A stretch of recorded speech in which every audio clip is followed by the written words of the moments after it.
Hi and good evening. Thank you for watching. I'm Shakil 5858. I am Amibuddham. Now the latest headlines from world channels and news agencies.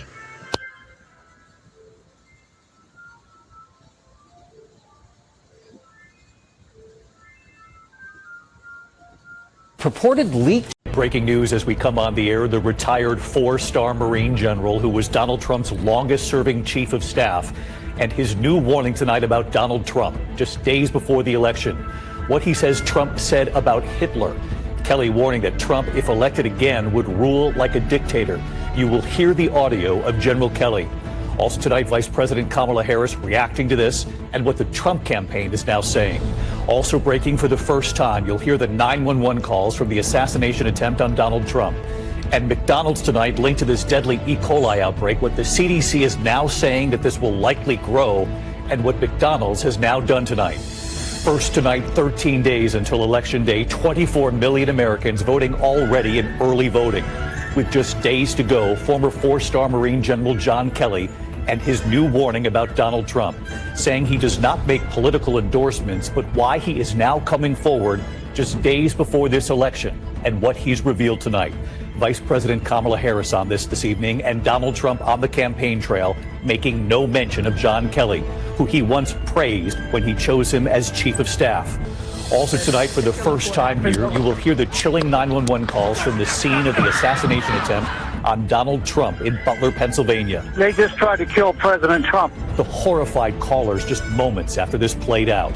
The deadly E. coli outbreak linked to McDonald's Quarter Pounders. At least one person has died, dozens sickened in at least 10 states. Several people sent to the hospital. The CDC tonight saying cases are expected to grow. Tonight, hear the investigation, the focus on one ingredient, and what McDonald's has now done tonight. This evening, the graphic images coming in, the explosive terror attack in Turkey. Two heavily armed suspects, a man and woman, seen carrying backpacks. What we're learning about who was behind this. The war in Ukraine tonight and this evening, video circulating online appearing to show troops from North Korea now training in Russia to potentially join Russia in the fight against Ukraine. The White House tonight confirming 3,000 North Korean soldiers are now in Russia. The cruise ship that left from Miami and tonight the U.S. Coast Guard joining the search for a missing passenger. They believe she fell overboard. In Los Angeles, the fate of Lyle and Eric Menendez, could they soon be freed? Tonight, what the LADA is now saying about his decision and when we'll hear it.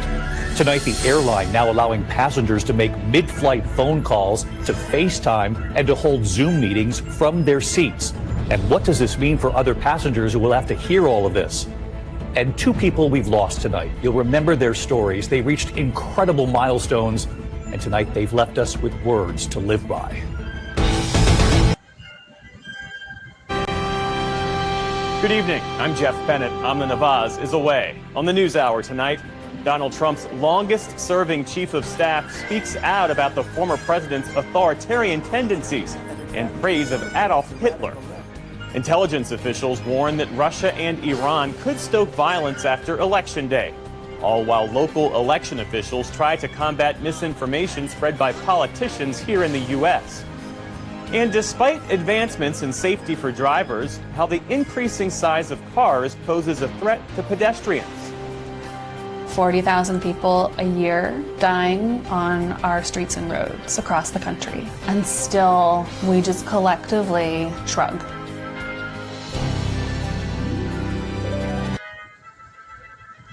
Tonight, Kamala Harris on the attack after disturbing new allegations by Donald Trump's former White House chief of staff. John Kelly, the retired Marine general and Mr. Trump's longest-serving chief of staff, warning his former boss meets the definition of a fascist and that Mr. Trump praised Adolf Hitler. The Trump campaign disputing it all. The vice president saying Kelly's remarks show Mr. Trump is unhinged and seeking unchecked power. All this just 13 days until the election. The candidates in battlegrounds, Mr. Trump in Georgia, Ms. Harris holding a televised town hall in Pennsylvania. Plus, the new warning from the Justice Department to Trump supporter Elon Musk over his $1 million giveaways to voters. Also tonight, the potential escalation in the Ukraine war. The U.S. confirming North Korea sent thousands of troops to Russia. NBC News, the only U.S. TV network reporting from inside the country tonight. Nearly a year after the mass shooting in Maine that killed 18 people, the gunman's family speaking out. Was there a point where you became fearful for your brother and of your brother? What they now wish they'd done. New details on the deadly E. coli outbreak, the CDC linked to McDonald's Quarter Pounders, the safety steps the company is taking, and in the digital age, why these retro cameras are making a big comeback. This is NBC Nightly News with... Tonight, Donald Trump's longest-serving chief of staff says if re-elected, the former president would rule like a dictator. This is a window into who Donald Trump really is. Did he run this country as a dictator the 4 years he was in? Absolutely not. North Korea sends troops to Russia to fight in Ukraine, why defense officials are alarmed. And tonight's Eye on America, we look at why the nation's barrier islands are eroding and how to stop it. It is difficult to live here, but at the same time, it's one of the most beautiful places on the planet. The CBS Evening News starts now. All right, well, 94 days ago, Joe Biden dropped out of the presidential race. And since then, Vice President Harris has been accused of being part of a massive cover-up, hiding the truth from Americans about Biden's mental fitness and his ability to run the country. Harris was directly asked about this. Here's how she responded. Can you say that you were honest with the American people about what you saw in those moments with President Biden as you were with him again and again, repeatedly in that time? Of course. Joe Biden is an extremely accomplished, experienced, and capable in every way that anyone would want if they're president. And you never saw anything like what happened at the debate night behind closed doors with him? It was a bad debate. People have bad debates. He is absolutely... But that's the reason why you're here, and he's not running for the top of the ticket. Well, you'd have to ask him if that's the only reason why. What do you think? I am running for president of the United States. Joe Biden is not. So the name of this segment is Receipts. I'm officially calling it that. I like it. What did Kamala Harris know about Biden's mental acuity, and when did she know it? Well, let's start with the legendary Carl Bernstein. Here is his reporting based on longtime friends of Joe Biden and what they observed. Well, these are people, several of them, who are very close to President Biden, who love him, have supported him, and been among them are some people who have raised a lot of money for him. And they are adamant that what we saw the other night, the Joe Biden we saw, is not a one-off, that there have been 15, 20 occasions in the last year and a half when the president has appeared somewhat as he did in that horror show that we witnessed. There have been numerous instances where the president has lost his train of thought, can't pick it up again. There was a fundraiser at which he started at the podium. On this Wednesday night, a push from within the ranks. The Liberal Party is strong and united. Prime Minister Justin Trudeau emerges from a caucus meeting standing tall. My colleagues need to turn the knives outwards and not inwards. But some MPs who want him gone have given him a deadline. The Bank of Canada's key interest rate cut again. Our focus is to maintain low, stable inflation. How the outcome of America's election could affect Canada's economy.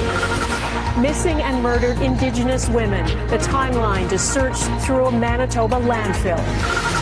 And a baller of an auction. How an MLB superstar's historic home run ball fetched a record amount.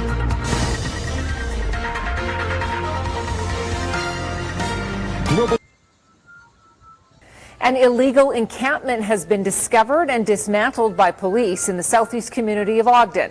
Now, no one was living there. It was being used to stash stolen goods before they could be sold.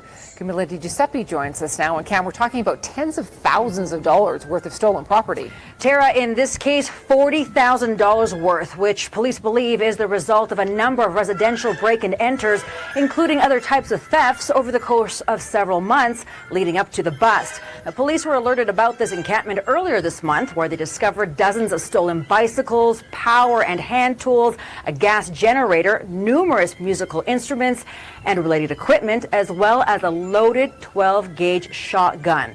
And it was at the now dismantled encampment, which was made up of tents and other small structures, where these stolen items would have had their serial numbers removed and refurbished before police say they were shopped around to pawn shops, even contractors, or online like Kijiji or Facebook Marketplace.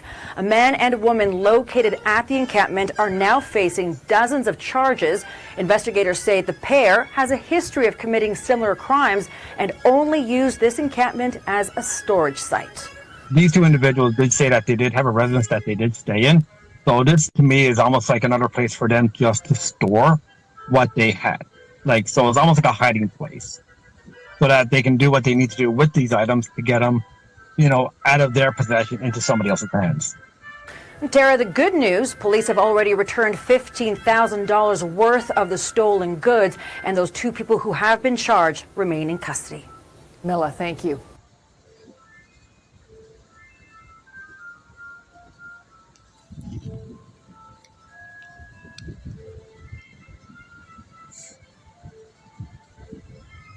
Tonight, Justin Trudeau now facing a deadline from his own MPs to decide if he will step aside. The Liberal Party is strong and united. The revolt inside the Liberal caucus, what we're learning about what happened behind closed doors and where this could go next.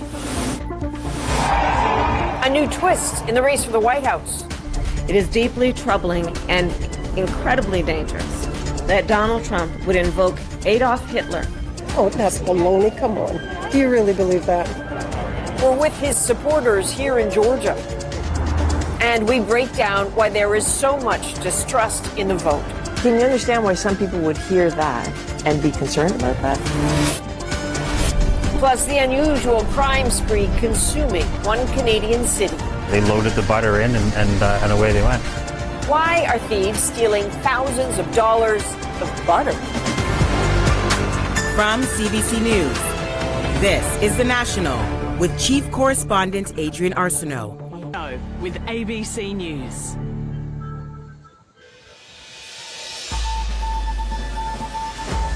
The Prime Minister joins other Commonwealth heads of state in Samoa as Pacific leaders have Australia's climate record in their sights.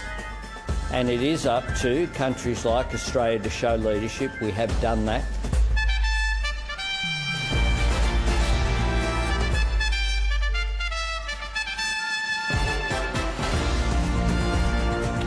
Turkey strikes Kurdish targets in Iran and Syria in response to an attack on a state-run aerospace and defence company in Ankara. Queensland's two main political parties released their election costings in the final run-up to Saturday's poll. And a raft of heroes unveiled as the latest inductees into the Australian Sport Hall of Fame.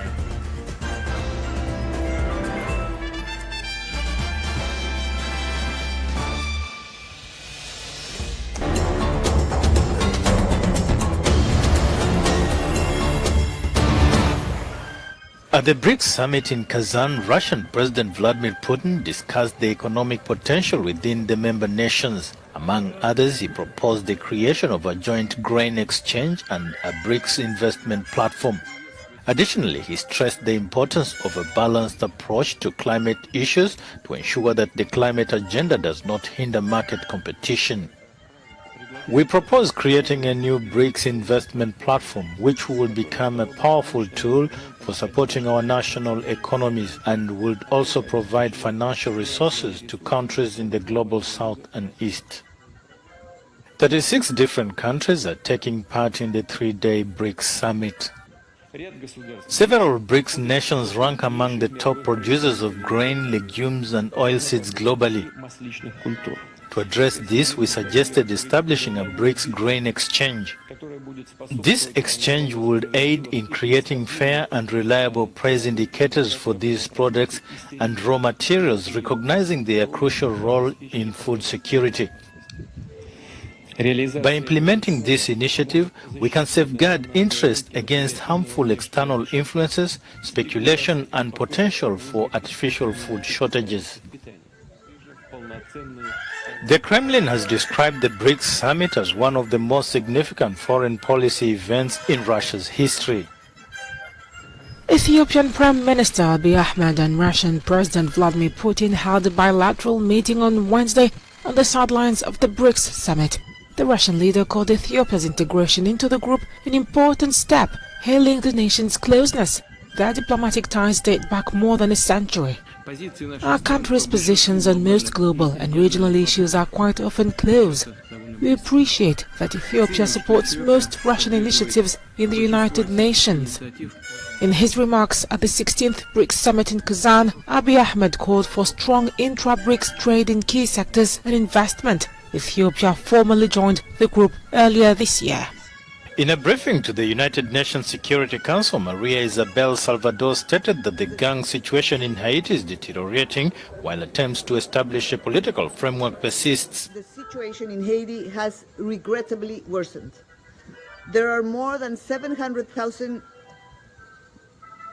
internally displaced persons, which means 22% increase in the last 3 months.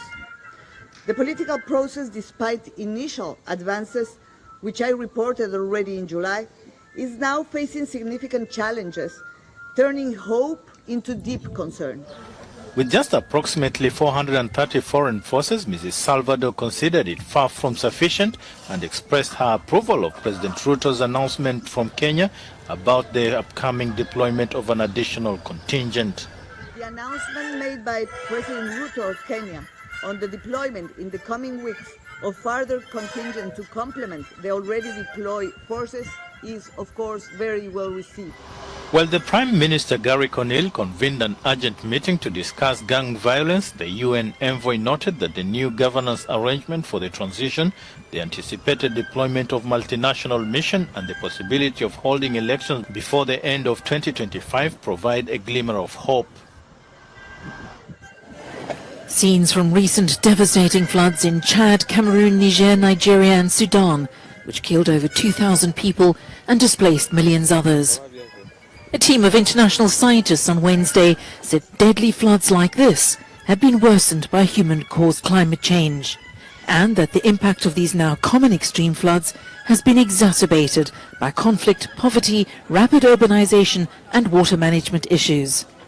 The World Weather Attribution, or WWA, group of scientists said global warming made this year's seasonal downpours up to 20% more intense across Niger and the Lake Chad basins, which borders 4 of the 5 countries. The rains also overwhelmed dams in Nigeria and Sudan. In addition, scientists say these spells of intense summer rainfall have become the new normal and will occur annually if global warming continues. The group said severe flooding from June to September hit what is already a vulnerable region and significantly deepened the complex humanitarian crisis in Sudan. This strained the capacity of aid organizations and government bodies to respond to the situation. The WWA is calling for more investment in early warning systems and upgrades to dams in the region and says rich nations should contribute meaningful finance to help. Scientists also said delegates at the United Nations COP29 climate summit taking place in Azerbaijan next month need to take action to accelerate the transition away from fossil fuels. They're by far the largest contributor to climate change, accounting for over 75% of global greenhouse gas emissions.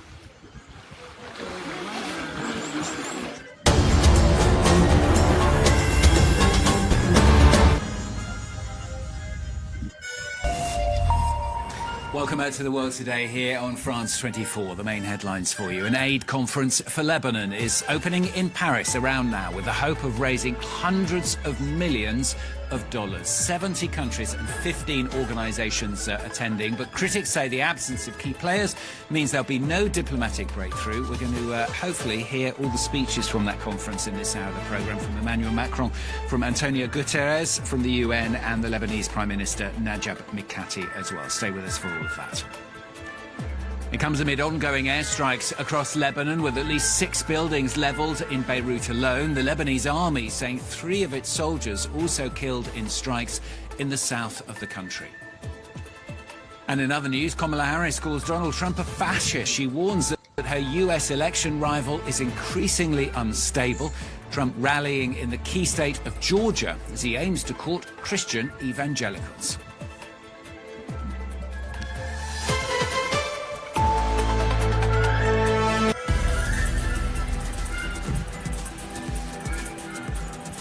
This is DW News coming to you live from Berlin. Turkey strikes Kurdish militant targets in Iraq and Syria after a deadly attack on a defense company in Ankara. So far, no one has claimed responsibility for the explosion at a state aerospace company that killed 5 people and injured more than 20 others. Turkish officials are blaming the outlawed Kurdish militant group, the PKK. Also coming up, Israel steps up airstrikes on Lebanon, destroying a residential complex in the capital Beirut. France is due to convene an international conference in the coming hours to press for a ceasefire in Lebanon. And political satire emerges in Bangladesh following the ouster of the country's authoritarian leader earlier this year. We look at how freedom of expression is making a comeback there.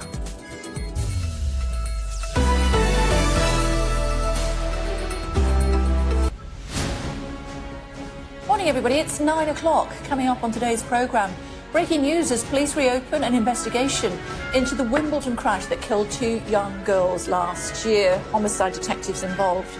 Plus, how Commonwealth leaders are planning to defy the UK and examine slavery reparations. And tributes to Jeff Capes, once hailed as the world's strongest man who's died at the age of 75, will be speaking to one of his friends. It's Thursday, the 24th of October. A review is launched into the Wimbledon crash after families of the young girls who died said they remain unconvinced the investigation was thorough enough. The sale and supply of single-use vapes to be banned by next summer. A woman is arrested on suspicion of manslaughter after 3 people were found dead at a care home. Confessions of a shoplifter. We speak to serial offenders about why they were addicted to theft. I stole millions. You know, when the certain shopping chain caught me and they valued it all up, they said I stole 2.8 million. To me, it was an addiction in itself. It was a buzz, and I loved it.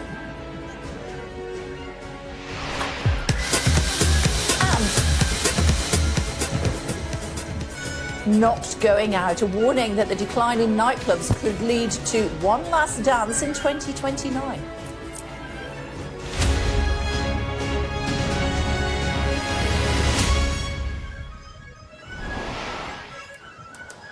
All that to come. Rachel's here with some breaking news from the Met. Yes, they have decided to reopen the investigation, Kay, into the deaths of those 2 little girls. Good morning to you. Donald Trump doubles down on his row with Labour. Yes, Starmer's new chief of staff, Morgan McSweeney, raises eyebrows as Trump accuses him of anti-American election interference. Well, less than 2 weeks until the US election. Could Starmer live to regret making an enemy of Trump? The Prime Minister lands in Samoa for the Commonwealth Heads of Government meeting as he shrugs off calls for slavery reparations. Well, the King and Queen are there, and they're delighting Samoan fans with their royal tour. A woman is arrested on suspicion of manslaughter after 3 elderly people die in a Swanage care home. Disposable vapes will be banned next summer as the government's accused of nanny state nagging. The nation unites to pay tribute to our armed forces as the Royal British Legion's annual Poppy Appeal gets underway. Quite windy in the west today, but most places looking dry and bright, with some spots having some autumn sunshine. Will it last into Friday? Join me later for a full forecast. It's just gone 9 o'clock. I'm Stephen Dixon. I'm Ellie Costello, and this is GB News Breakfast.